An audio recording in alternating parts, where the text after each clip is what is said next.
The Gemara specifically forbids this. If you tell them I could choose A or B, they're always going to pick whatever they want. That's why there are still people that drive to shul on Shabbat, don't think there's anything wrong with it. Why? Surely if there's two opinions, one says allowed to drive, one says not allowed to drive, like they figure that everything else the rabbi tells us has 87 opinions, at least this one probably has a yes and a no. My first student that ever came that started teaching Torah, I told him within the first year, not allowed to drive on Shabbat. He looked at me funny. He said, what do you mean I'm not allowed to drive on Shabbat? I've been driving to shul on Shabbat for 20 years. I said, I don't know, will you go to Reform? He goes, no, I go to the same shul as you.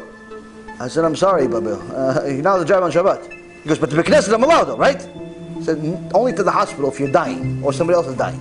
So unless you're dying every week on Shabbat, you're not allowed to drive on Shabbat. He was dumbfounded. Why? No one ever told him. So when you give people too many choices, they end up choosing the wrong thing or nothing. And this is a tragedy.